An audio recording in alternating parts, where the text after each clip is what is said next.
মাথায় 12টা সেলাই, কাঁধে 9টি। স্বভাবতই আতঙ্ক ছাড়ছে না নবনালন্দার অষ্টম শ্রেণীর ছাত্রটিকে। এই অবস্থায় আরজি করে ট্রমা কেয়ারে তাকে শারীরিক চিকিৎসার পাশাপাশি মানসিকভাবে কাউন্সেলিং করা হচ্ছে। আহত ওই ছাত্রের মা আরজি করে কর্মরতা। সেই কারণে রাসবিহারী মোড়ে সকাল 7:15 নাগাদ দুর্ঘটনার পর আহত ছাত্রকে প্রথমে ঢাকুরিয়া আমরিতে নিয়ে যাওয়া হলেও পরে রীতিমতো মুচলেখা দিয়ে তার বাবা মা চিকিৎসার জন্য আরজি করে নিয়ে যান। অন্য আহত ছাত্রটিকে প্রাথমিক চিকিৎসার পর তার নাকতলার বাড়িতে নিয়ে যাওয়া হয়েছে।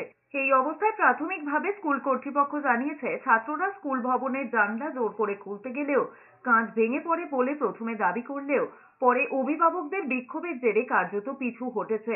নবনালন্দা স্কুলের প্রিন্সিপাল অরিজিৎ মিত্র জানিয়েছেন, মঙ্গলবার তিনি অভিভাবকদের সঙ্গে আবারও বৈঠকে বসবেন। তার আগে সতর্কতামূলক ব্যবস্থা হিসেবে স্কুলের বাইরে তারের জানলা দিয়ে ঘিরে দেওয়া হবে, যাতে কোনো রকম দুর্ঘটনা এড়ানো যায়।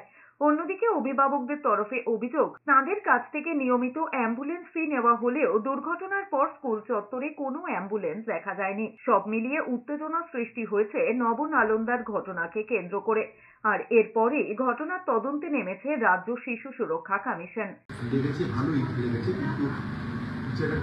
আশঙ্কা করা হয় বা মানে আমি সেটা বলছি না, সেরকম কোনো ব্যাপার না, টেকেন কেয়ার অফ বা ইউ উইল টেক টাইম। এবং আমরা প্রত্যেক মুহূর্তে ওনারা হচ্ছেন রাজীব টুর্নামেন্ট যারা আছে সবাই নিশ্চয়ই আমরা টেক কেয়ার করবো, দেখবো সেটা সবই করা হয়েছে। কারণ আমি তো বলছি যে যেটা হয় যদি দোষ করতে হয় দোষটা হয়, আমি তো মেনে নিয়েছি।